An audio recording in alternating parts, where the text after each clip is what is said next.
Hello friend, welcome to the channel. Today we'll learn one of the important topic in problem solving, that is called LRU cache, and this is widely used in multiple applications. Like you can think about any kind of e-commerce applications where you did a recent search and the search result contains the LRU cache basically. Where you can see that most frequented search will be shown there. Even if it is used in Google search also, most of the times, like when we try to retrieve the similar informations, we use the LRU cache. So today we will discuss about the LRU cache, basically how to design the LRU cache. We'll do basic homework like you pen and paper or maybe whiteboarding, and then we jump to the coding sections, how to design this entire LRU cache in code. After that we'll do the time complexity and the space complexity of the LRU cache thing. Let's jump to the definitions. What is exactly the LRU cache? So we can think about here, like these are the input stream 1 2 3 4 5, then 1 2 5 1 2 3 4 5. So these are the input stream. So the cache means like before you can think these are nothing but the unique number of a particular record. So basically we are requesting for a record, and before jumping to the memory, you can think about, we can discuss with the cache. If the record is already there, we can just simply retrieve it from the cache. You can define some cache size, and we'll do some experiment at the end. What should be the best cache size? This is based on your experimenting result and depends on your input configurations. For example, here we consider the cache size is 3, like at a time we can just keep the 3 record in the cache. Then we can maybe we can change the size from 3 to 5 or 7, it depends on, but we cannot do like the cache size should be equal to your input stream. That is unrealistic. So we'll do a couple of experiments there as well. Let's understand the problem first. Here the cache size is 3. So when the first input come, like 1 came to the picture, at that time we don't have anything to the cache. So to develop the LRU cache, we generally need a concept called queue. We'll see in the coding how the queue help us to do this thing. Basically in the queue we should maintain the freshness of the input. Basically we'll go through in the example here, and also we need to look up that whether the item is already present in the queue or not. For this lookup we are using set here, because we know set or maybe hash table can give us order of one time complexity to search an item. So at the very beginning queue is totally empty and set is totally empty. So we get an input 1, so the queue we just simply insert it to the queue 1 and we insert it to the set, and definitely that is a cache miss because there is nothing in the cache, so it is a cache miss. Second 2, the second input, we updated our queue, so 2 is the most fresh value than 1, so the queue looks like 2 and 1. Now it depends on you, you can use array as an internal data structure or you can use a linked list. So we'll use a linked list in our example here when you see the coding. So 2 is there, then 1, and what is the set right now? It is 1 2, and definitely it is a miss because 2 is not present in the cache. We get the next input as a 3, so the queue contains 3 2 1 and the set contains 1 2 3, and still that is a miss. But when you get the next request 4, as we know that we reach the queue size because that is 3, so we have to delete one item from the queue. Which item we should delete?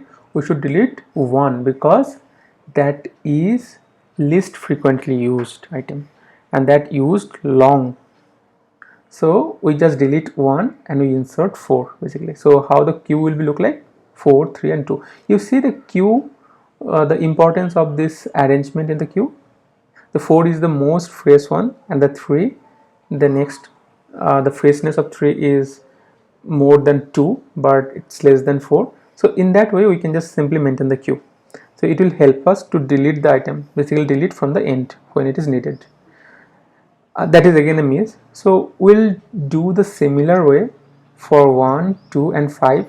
Once we approach to the 5, the queue looks like 5, 2 and 1, and still that is a cache miss.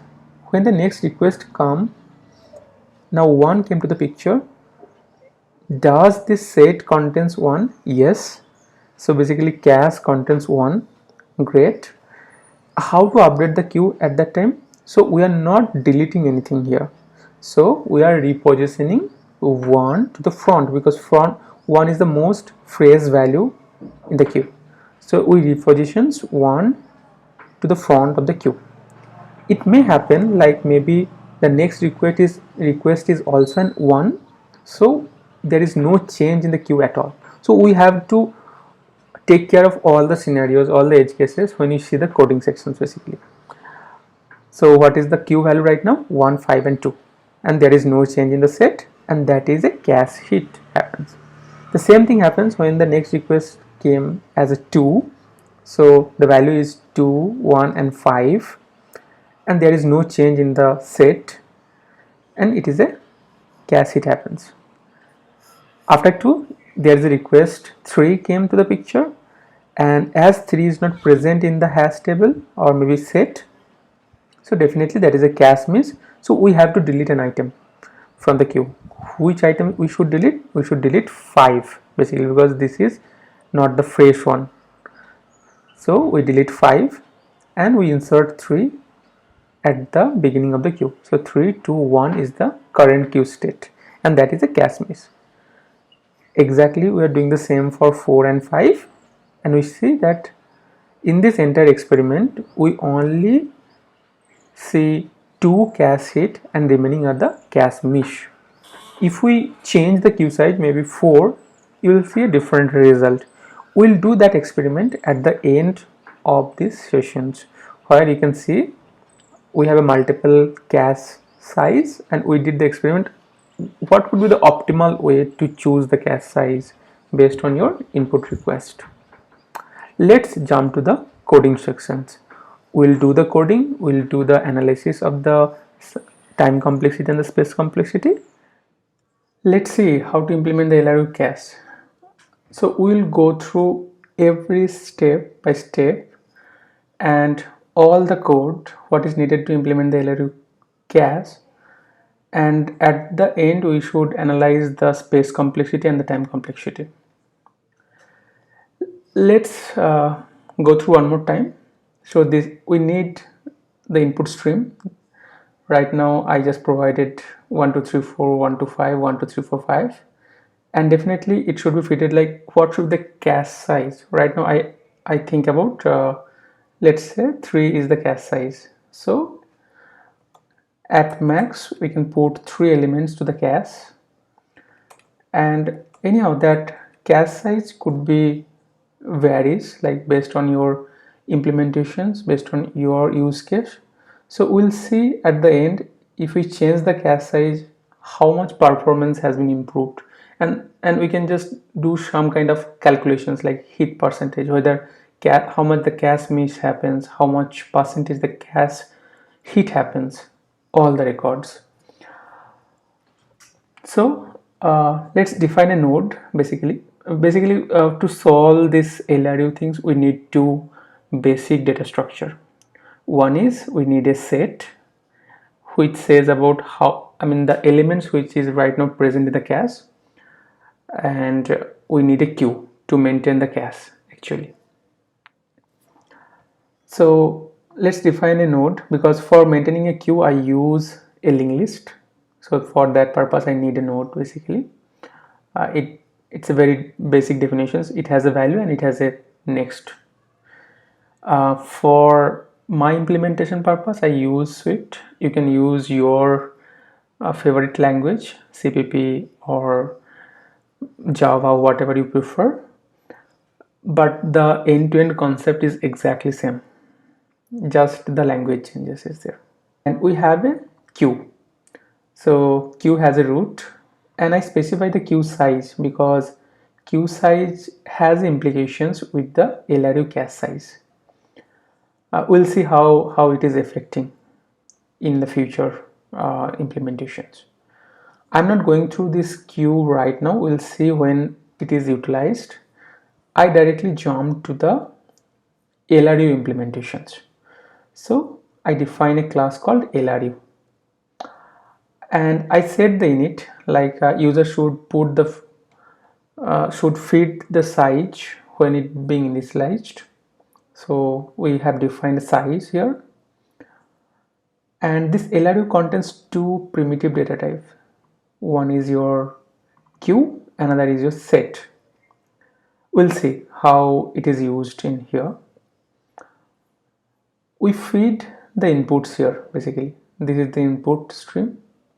We created a LRU object based on the size. Let's say size is 3.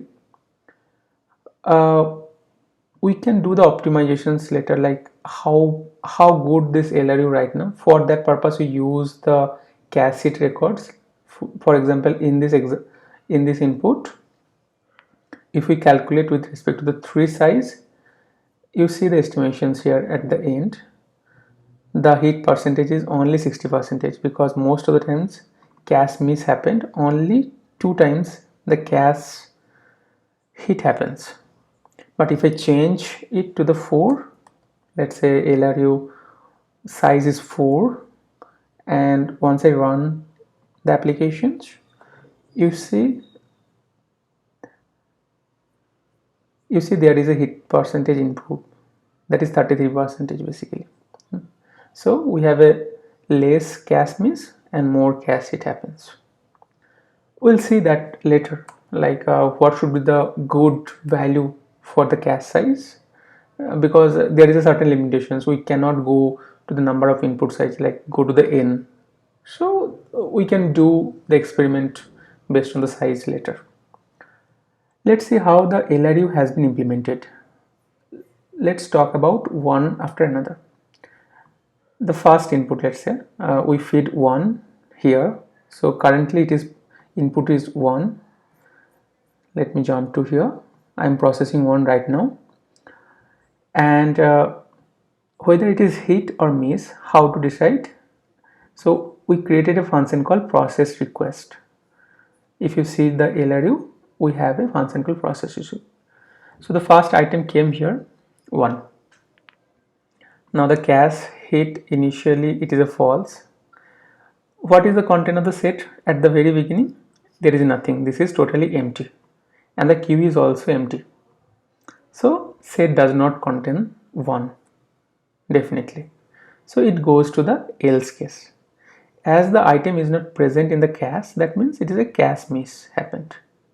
What should be the next step? Definitely we should update the set first. So I just insert 1 to the set, then I have to insert the item to the queue as well. So I insert the item to the queue. We'll see these functions at the end, no worries. Just let's understand the flow first. Once we updated both set and queue, then we check whether it goes beyond the cache size or not.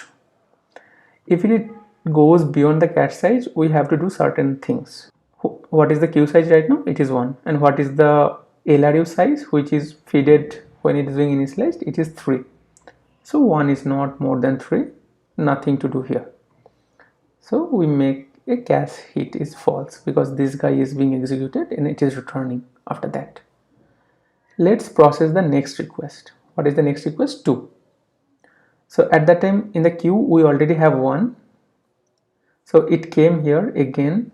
Set contains right now 1. So is 2 is inside the set? No, it is not there. So it came to the else part. We inserted 2 into the set. Now the set contains 1 and 2, and we inserted 2 into the queue also. So now queue contain 2, 1. Now 2 should be the front and 1 after that, because 2 is the most recently used item and 1 is the least recently used item into the queue. Then what is the queue size right now? It is 2. Is it more than 3? No, it is not more than 3. So don't do anything right now. Let's process the next request. So it is still a cache miss happened. Okay, then go to the next input, that is 3 right now. So 3 came to here. Whether the set contains 3? No, it does not contain 3. It only contains 1 and 2. Then insert into the set. So now set contains 1, 2 and 3. Insert 3 into the queue also. Now how the queue will be look like? Queue will be look like 3, 2 and 1. 3 will be the most recent one and 1 is the least recent one. So what is the queue size right now? It is 3. Is it more than 4? No, it is not more than 4, but we reached to the limit right now. So we are not doing anything at that time. Let's process. So definitely that is a cache miss. 3 is a cache miss. Let's process to the 4. So as the queue size is 3 and also we reach to the limit of the LRU size. So once we start processing 4, it already reached to the limit. So 4 came to here. Does set contain 4? No. Then we update the set. Now set is right now 1, 2, 3, 4. Definitely we have to remove the least recently item, that is right now 1. We'll remove at the end. We also insert 4 here. So the queue is right now 4, 3, 2 and 1. What is the queue size? Queue size is 4. And what is the LRU size? Is 3. As it's more than 3, we have to delete the least recently used item. So we delete the last item in the queue because we are maintaining the queue in such a way the front is the most recently used and in the back it is the least recently used. So in this method we are deleting the item and we get the item also. Whatever the item we got it, we have to remove the same value from the set as well. Now right now the queue contains 4, 3, 2 and the set contains the same thing and 1 has been removed. Let's take the next example, like 1 is coming here. So at that time also 1 is not present in the set. So that is also cache miss. So 1, 4 and 3 coming to the same flow, else flow. What will be the next step? We got 2. So this 2 actually. And what is the queue contents? 1, 4 and 3. So 2 is also not present in the queue. So it's get again failed. What will be the next input? As 5. Then 5, 2 and 1 is again failed. After that we get 1. What is the right now state in the cache? It is 5, 2, 1 and set also contains 5 to 1. Now we see 1 is there in the cache. So it came here. Set contains 5 to 1 and we got the next request as a 1 and the set contains 1. So what should be the next movement? We should move 1 to the front of the queue. So the queue will be look like 1, 5 and 2 because 1 is most recently used item, then 5, then 2. So we did the same thing. We moved to the front the 1 item. Okay, so let's see after 5. So right now it is 1, 5 and 2. And what should be the next request? Let's say 2. So 2 is there in the set. Yes, 2 is present in the set. So then move the 2 to the front of the queue. So the queue contains 2, 1 and 5. So similarly we did the rest of the input request. Let's see the implementations little bit here. In push we are not doing anything, just pushing to the front of the queue. Okay, so if you see the push implementations in the queue, we are not doing anything extra. If it is root is empty, then that could be the root. If root is there, create the node and push it to the front. While pushing a new item to the queue, we are incrementing the queue size because that is needed to check with the LRU cache size. So if you see we successfully insert to the queue in the front, but when the queue size exceeds, we have to delete the last item because that is least recently used item into the queue. So while doing the delete operations, you see the delete last operations, we just check whether that is simply a if let check, like whether the root should be there or not, and then we're just looping through the linked list and reach to the end, and we just extract the last node, and after that we decrement the queue size as well, and we return the last node itself because we need the value to remove from the set. So we retrieve the last item, and then at the same time we need to remove from the set also. We just remove from the set. And while doing the like when the item has been present in the cache, like a cache hit happens, we have to move the item to the front. So we pass the value of that item basically, and how the move happens basically, you see that if the item is the root item itself, don't do anything, because we extract the root value, and if the root value is same as your node value, we are not doing anything, just returning here. If it is different, then we are proceeding further, because if whatever the item we are looking for example the request came as like 1 1 1 1 1 and everything is the same, so we need not to do anything, because every time it came to the front and see, oh, root value is exactly the same value what is the requested one, no need to change anything in the queue, just simply return. But if it is not the same case, like root is different and the node value which you are looking for is a different, then we have to find out that particular node into the queue, and we are doing the same thing, we are finding out that node. Now parent is pointing to that particular node right now, and child is just that node before that pointing to the node, and we're just simply mapping it basically from the child to the parents next, and we are making the parent next to the root, because right now parent will become to the root node and it is becoming to the root node basically. So this way we are moving that item to the front of the linked list. So this is the overall concept. I did a print statement here just to print the queue to visualize this thing. If you see here, to visualize what is going on right now, to see that queue state right now. One of the interesting thing here is like we can do this hit percentage, like for example when we define the cache size is 3, we see that cache size 3 it is a 16%, but when we increase the number, for example when you say okay LRU cache size is 4, you see that hit percentage has been increased. Let's do the experiment here. So you see that 33% has been increased with the same input set. Let me go to one more level. Let's define 5 as a LRU cache size, and it is increased 58%. That's great. But if we make it 6 and try one more time, you see that with respect to the 6 size there is no improvement, it is exactly the same. So we can do the experiment like what should be the LRU cache size based on certain input, and that is kind of your experimental result, but we should not go beyond certain limit.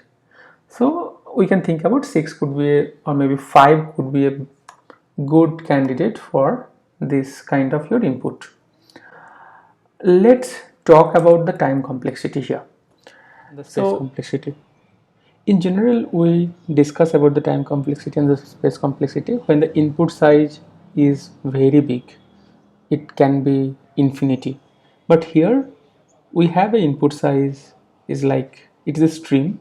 We can only discuss about the time complexity of this method for a particular input. Let's jump to this method. What is process request? So for a particular item, if you see maybe at the very beginning when the item is not there in the set at all, so we are basically inserting that item into the set, we are inserting that item into the queue.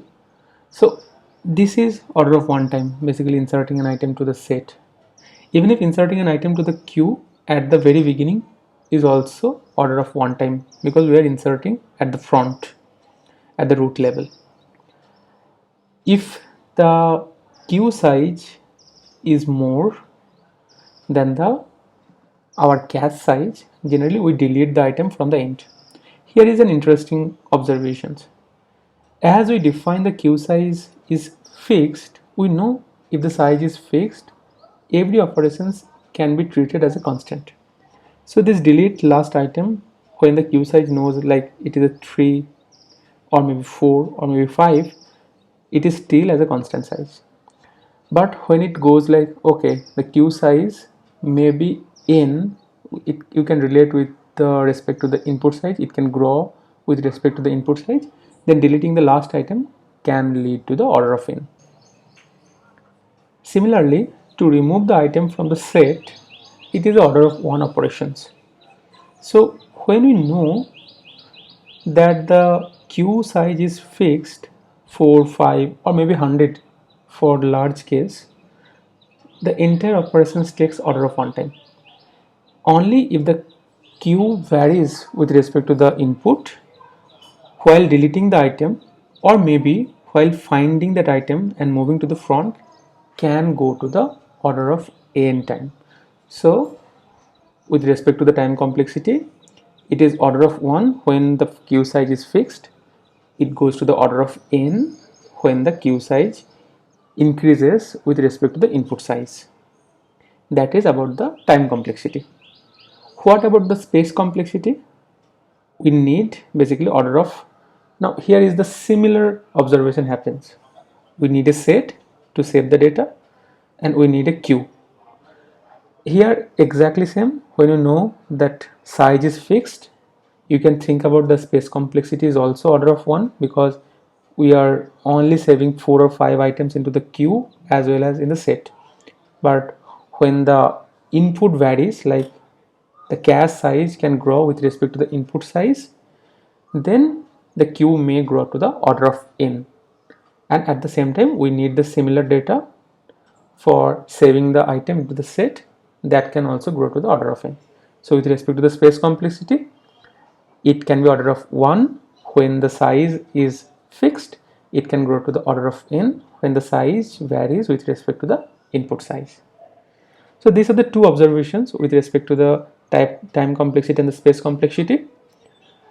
So if you like the video, please share it with your friend and please subscribe my channel so that you can see more exciting video in future. Thank you very much for watching the video. Bye.